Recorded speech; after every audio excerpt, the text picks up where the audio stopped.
오늘 본문의 내용은 낳고 이렇게 나왔습니다. 이건 단순한 예를 낳는 그런 내용이 아니고 오늘 제목대로 언약의 흐름 속에 있는 언약의 계보를 이야기하고 있습니다. 다시 말하면 언약을 가진 자의 족보라고 볼 수 있죠. 그러니까 하나님 볼 때는 굉장히 귀한 족보들이죠. 과거에 우리나라는 족보로 막 따졌잖아요.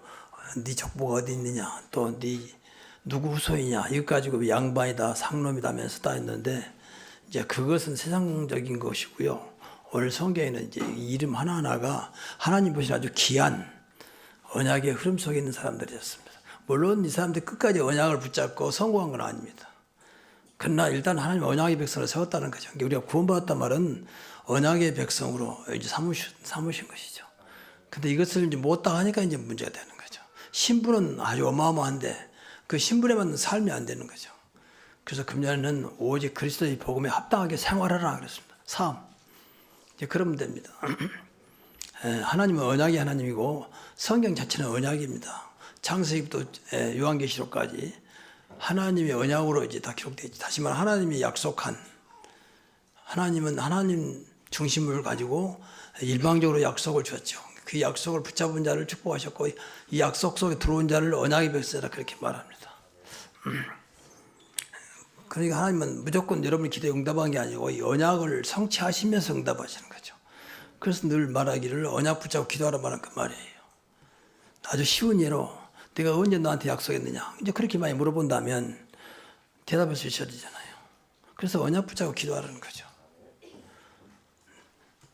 우리는 아무 생각 없이 내 필요한 것만 요구하죠.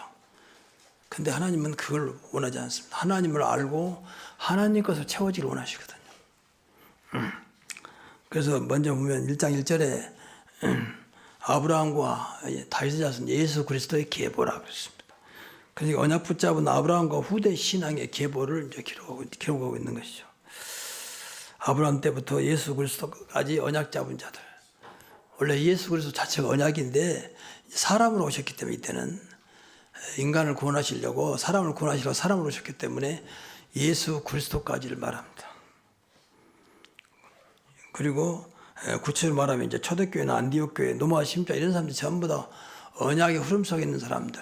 앞에서 말씀드린 대로 언약의 백성이지만 언약을 붙잡는, 언약의 그 의미를 알고 언약을 응답으로 받는 사람들의 이제 이야기죠. 다시 말하면 이 믿음의 이인들입니다. 우리가 하나님 자녀가 됐잖아요. 이 하나님 자녀는 어마어마한 신분이잖아요.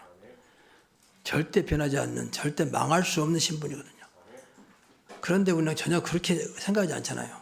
왜냐하면 주변에 보니 교회 다니는 사람 보니까 다 망하기도 하고 뭐 이상한 짓도 많이 하고 실패도 많이 하고 그 가게 들어가 보니까 뭐 이상한 짓도 하고 그러니까 전혀 그냥 교회 다니는 것은, 예수 믿는 것은 그냥 뭐 정교구나 이렇게 생각할 만큼 생활을 하고 있는 거예요. 그러니까 이렇게 엄청난 신분을 받았음에도 신분에 걸맞는, 신분에 합당한 응답과 축복이 없는 거예요. 이게 안타까운 겁니다.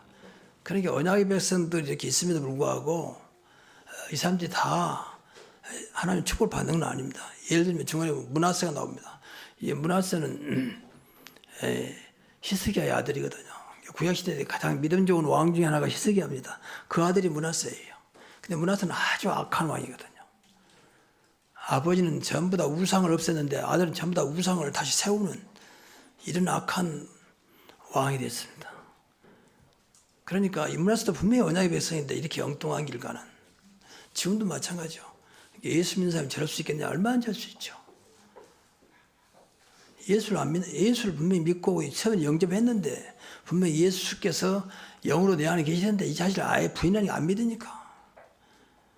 그러니까 안 믿으면 뭐 도리 없잖아요. 하나님은 우리의 어떤 인격을 보고 말씀하신 게 아니고 믿음 따라 역사하시잖아요. 그러니까 불신앙 가지고 있는데 어떻게 역사하겠어요.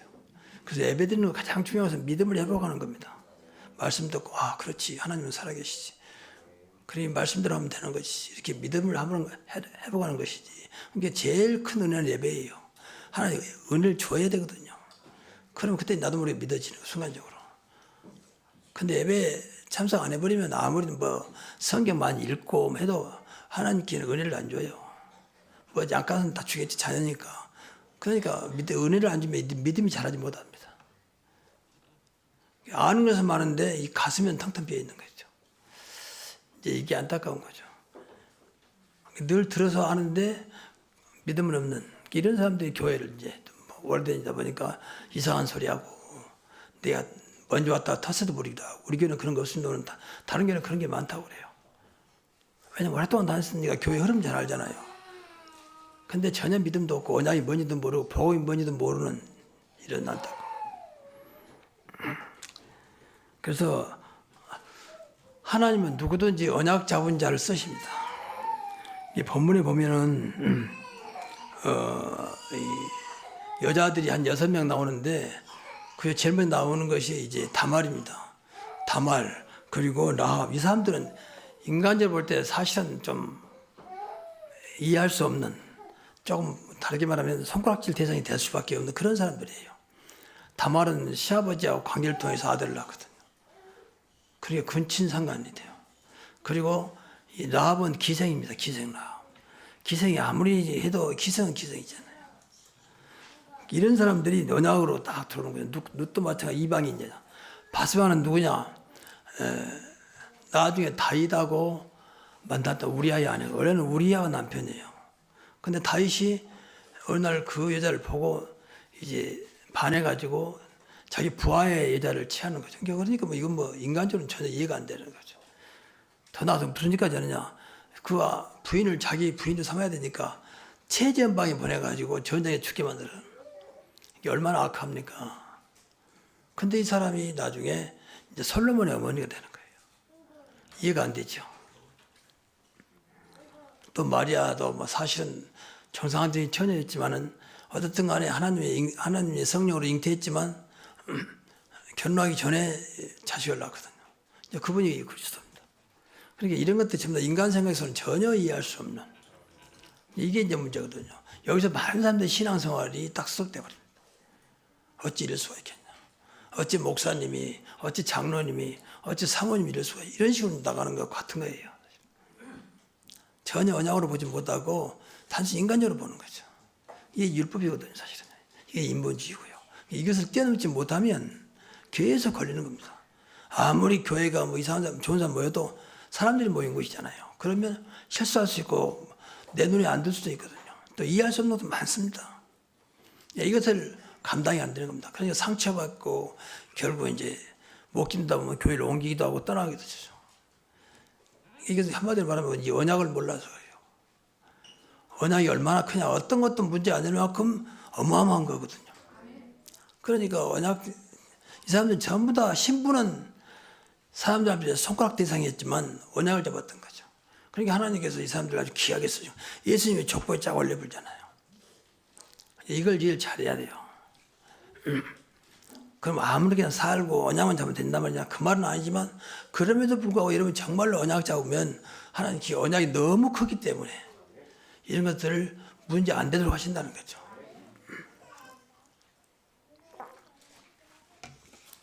우리가 이 눈이 있어야 됩니다. 나중에 말씀드리겠습니다. 이 눈이 없으면 신앙생활하기 어려워요. 아니 뭐 이런 사람들이 무슨, 그래서 제가 지난번에 말씀드렸지만 일본에 처음에 갔는데 선교사님이 저한테 그래요. 저랑 같이 갈 곳이 있다는 거죠. 그러니까 모든 거 함소리 말고 그냥 기도만 해 주십시오. 가서 보니까 술집이라.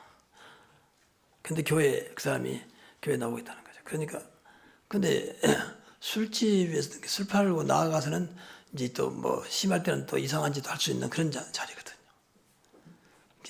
그러니까 복음이 안 되면 그건 기도인 자체가 마음에 안 드는 거죠. 그래서 처음에 깜짝 놀랐지만 그래 이게 복음 아니냐. 이 사람이 그래도 자기 어쩔 수 없이 먹고 살아야 되니까 술집 하지만 그래도 복음 듣고 신앙생활에서 하나님의 축복을 받고 싶어 하는데 기도해 줘야 되지 않겠냐. 이제 그런 마음이 들었습니다. 그래서 기도했습니다. 그분이 지금 뭐 교회 장로까지 됐어요. 나고야에 있는데 지금 이제 그 술집 다 정리했죠. 또 하나님께 다른 길 내려줘가지고 지금은 뭐 돈도 많이 번다고 그래요. 하나님이 그러시겠죠. 그런데 중요한 것은 뭐 하지 마라 하란 말이 아니고 그것을 뛰어넘어야 한다는 거예요. 근데 복음이 안 되고 이 언약이 안 되면요 안 될 겁니다. 여러분 생각이 딱 잡혀있기 때문에 내 생각대로 보기 때문에 더나 저같이 율법에 좀 율법 속에 사는 사람이랄지 그런 사람은 더 힘들어요, 사실은. 나도 모르게 그 땅이 내 안에 각인돼 있으니까. 그게 이제 기준이 되거든요. 그러니까 쉽게 말하면 조금 나름대로 성실하게 살고 착하게 살고 더 나아가서 나는 버릇이 사는 사람이다 라고 할 수 있는 그런 사람들은 신앙생활이 어렵습니다. 왜냐하면 그것이 자기 인생의 기준이니까.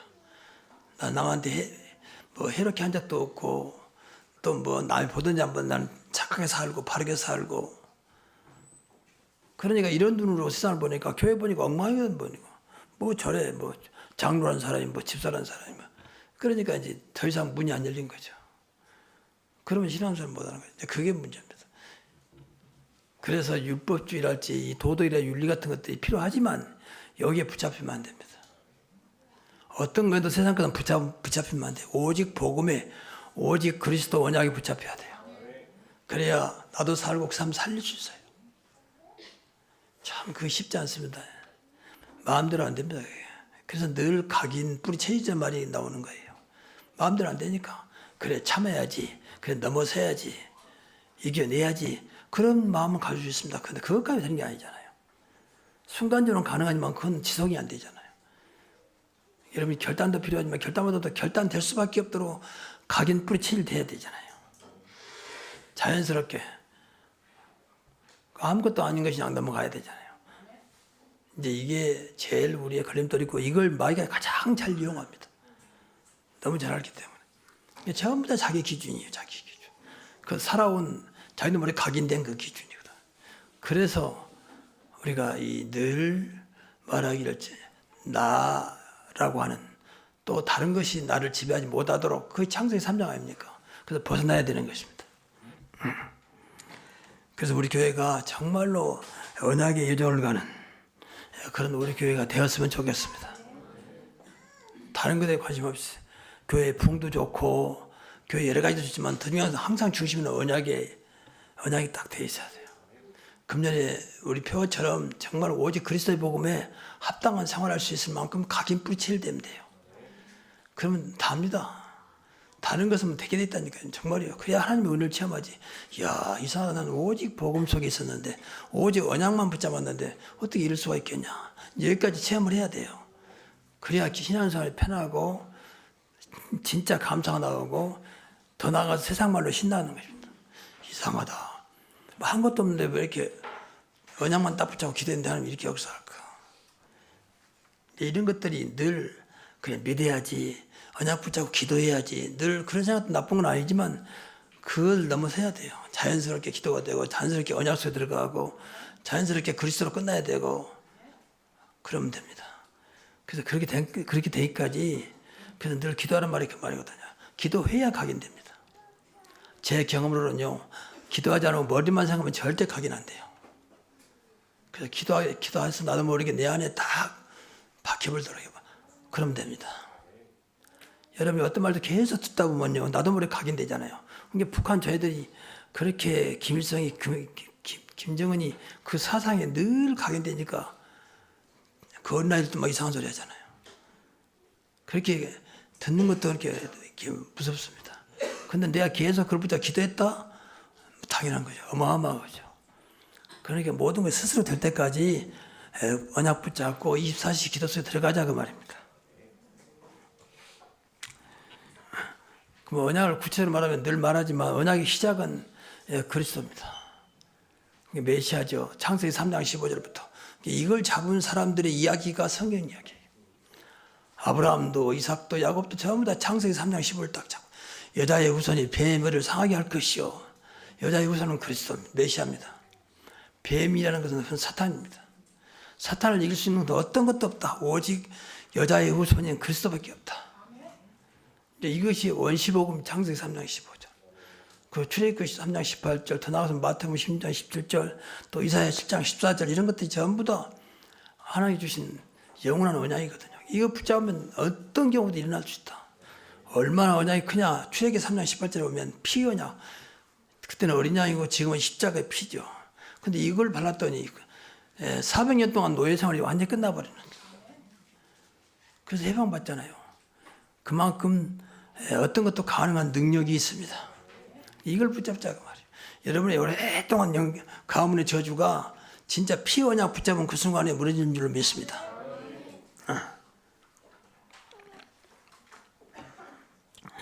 그리고 언약의 끝은 세계복음화입니다. 천국 복음이 모든 민족에 증언되기 위하여 온 세상에 전파되니 그제야 끝이 오리라. 끝나면 이제 끝나는 거죠. 언약도 그때까지. 언약의 끝은 세계복음화, 언약의 시작은 그리스도입니다. 이 안에 우리가 있습니다. 그럼 우리가 어떻게 해야 되겠습니까? 이제 과정, 이것은 언약을 붙잡고 따라가는 것입니다. 말씀 따라. 아브라함은 하나님께서 언약 받은 순간부터 아브라함 말씀을 따라갔고, 이제 그게 아브라함이 시대적인 믿음의 조상이 될 수 있는 길이었습니다. 그래서 우리가 늘 복음의 말씀이 언약인데 언약을 붙잡을 수 있도록 예배에 늘 성공해야 되고 예배 때 기도를 많이 해야 돼요. 그래서 예배 때마다 말씀이 내 안에 딱 박히도록, 이게 네마라고 하는 것입니다. 헬라어인데 네마는 하나님께서 그때그때마다 모든 자들에게 따로 주시는 은혜를 말해요. 똑같은 말씀인데 이 사람은 이렇게 은혜 받고 저 사람은 저렇게 은혜 받고 다르겠죠. 이제 그것이 나한테 주신 하나님의 은혜의 언약이거든요. 이거 붙잡고 기도하는 것입니다. 분명히 그 말 일단 나는 안 들렸어. 근데 이상한 게 나 이 말씀 붙잡았어. 그건 나한테 주신 거죠.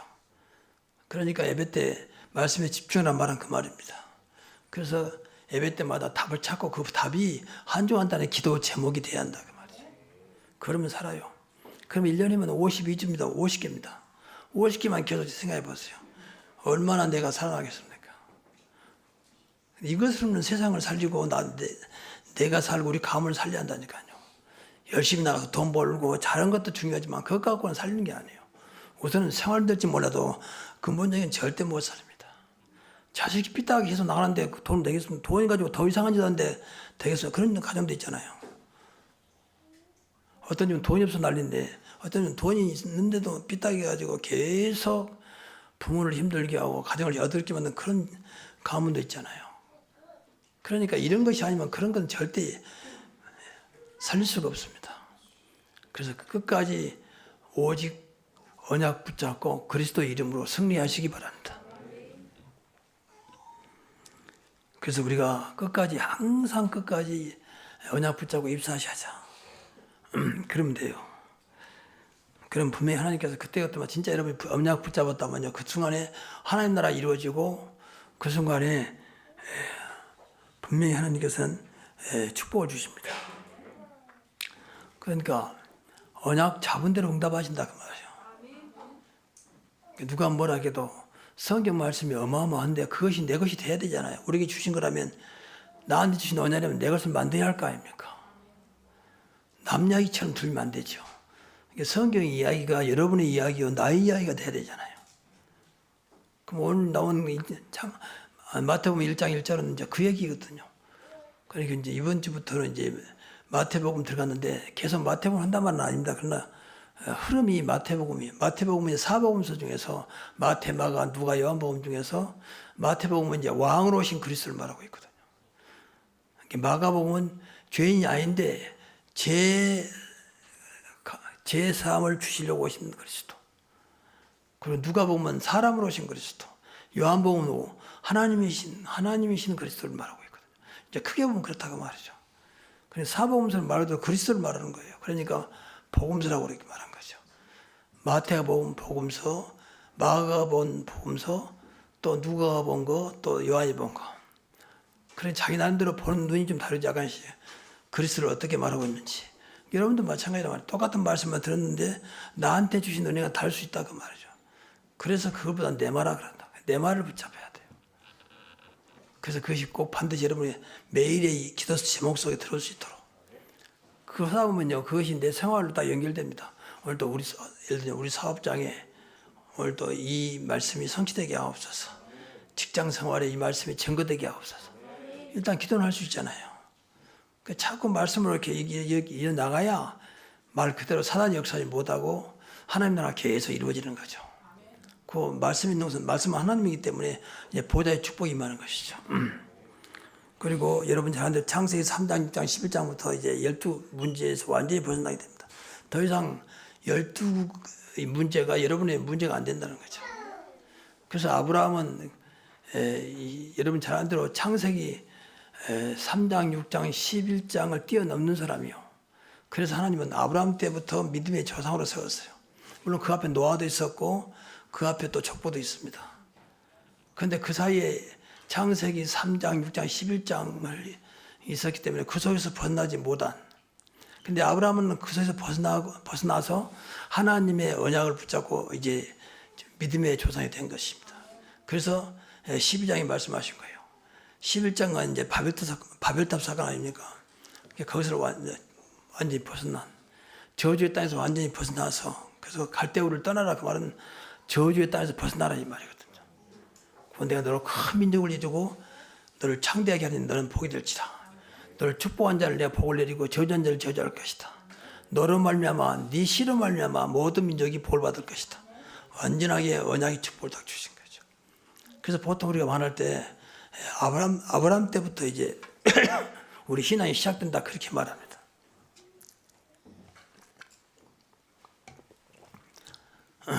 그래서 우리가 진짜 언약 붙잡고 있으면요, 12가지 문제가 절대 여러분의 문제가 안 된다는 거예요. 가장 안전한 곳에 돼 있기 때문에 어떤 흑암이 저주세력이 역사하지 못하는 것이죠. 그래서 날마다 쉽게 말하면 24시간 기도를 통해서 여러분을 딱 지키라고 말이야. 방패막을 삼으라고 말이죠. 언약의 말씀 붙잡고. 그러면 어떤 데다 건들지 못합니다. 건드려도 결국 무너지게 돼 있어요, 상대방이.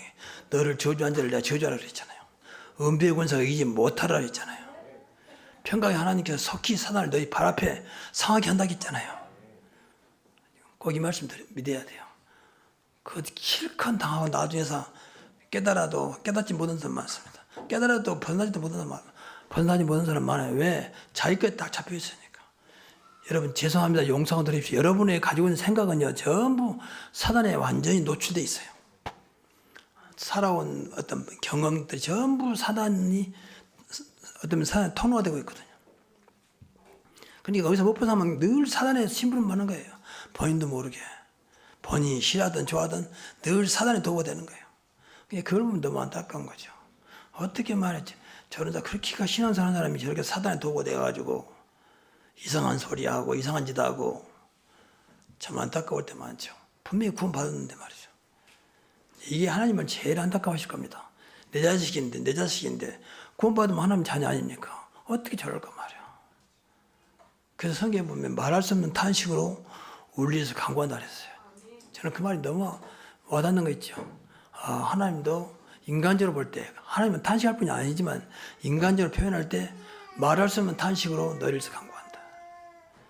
자식이 부모의 탄식의 대상이 되면 안 되잖아요, 솔직히. 뭐 그러고 싶어 그런 건 아니겠지만 진짜 부모의 사랑의 대상이 되고 진짜 보람의 대상이 돼야지. 늘 안타까운 탄식이 된다는 것은 참 안타까운 일이죠. 우리가 신앙하는 사람이 하나님 앞에 그럴 수 있다니까요. 언약 놓쳐버리면. 그래서 오늘 시작이니까, 새해 시작이니까 꼭 언약으로 시작하시기 바랍니다. 그래서 마태복음 1장 1절은 참 잘 주신 것 같아요. 그리고 여러분 진짜 언약 붙잡고 있으면요, 나도 모르게 구원의 역사가 일어나겠습니다. 하나님께 그런 사람 붙이겠지요. 그리고 보이지 않는 가운데 천사가 동원돼서 날 도왔습니다. 천사가 도와야 전무후무한 응답이시죠. 내 힘으로는 되는 게 아니죠.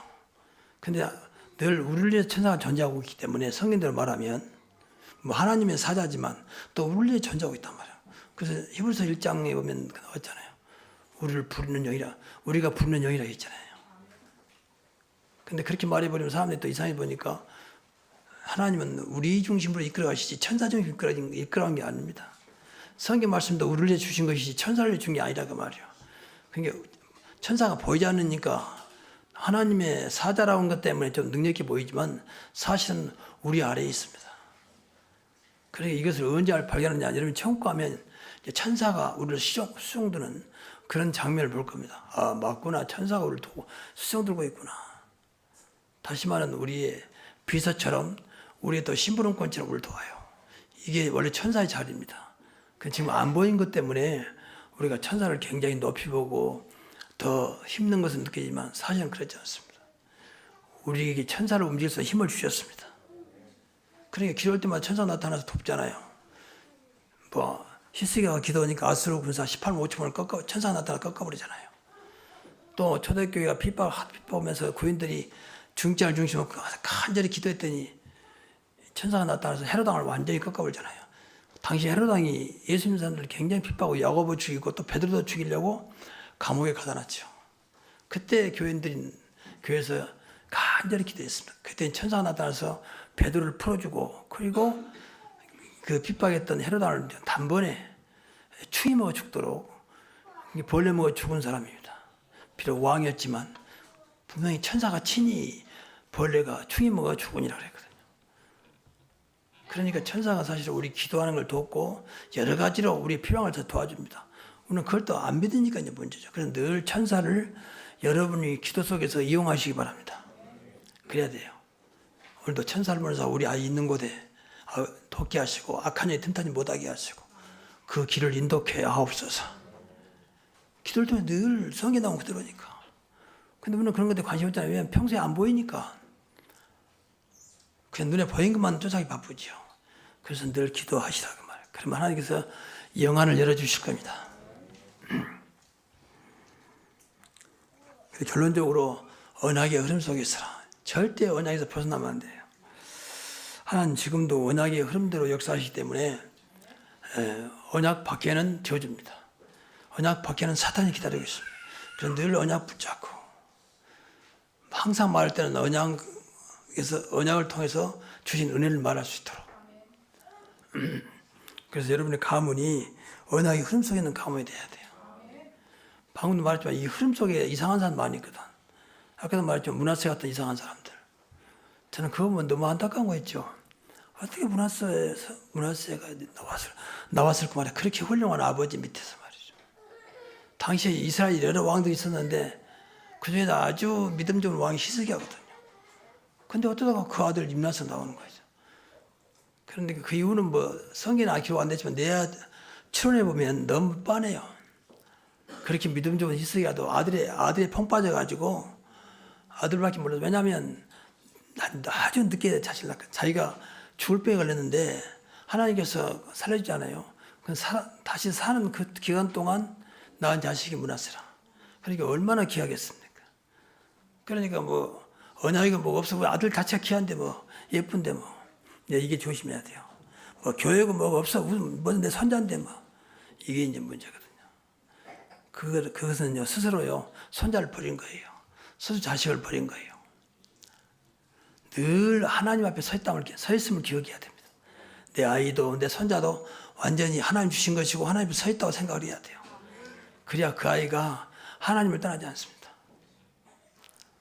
근데 너무 귀여우니까 교회 안 나가도 뭐 교회 나가도 관심 없으면 자체가 뭐 우선 건강하게 왔다 갔다 하고 뭐 공부도 잘하지 말 잘 듣지. 근데 이상하게 교회 가면 안 가. 근데 너무 자식이 귀하니까 별로 중요하게 생각하지 않잖아요. 나중에 나가면 되겠지 하면서 이제 이게 속이는 겁니다. 여러분 이 하나님 관계 언약을 최우선시 하시기 바랍니다.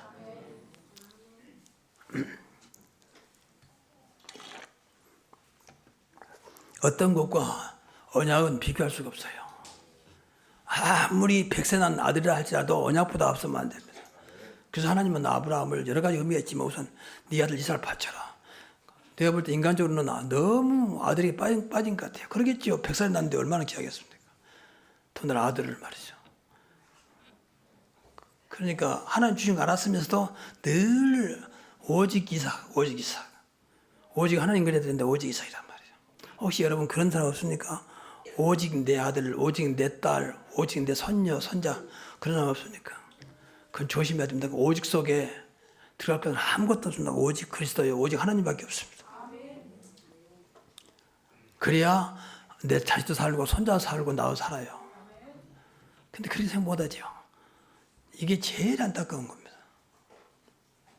그 자식을 사랑하는 길이 방법이 아닌데 하나님이 사랑이야 진짜인데 그것보다는 내가 사랑한 것이 더 크다고 생각하거든요.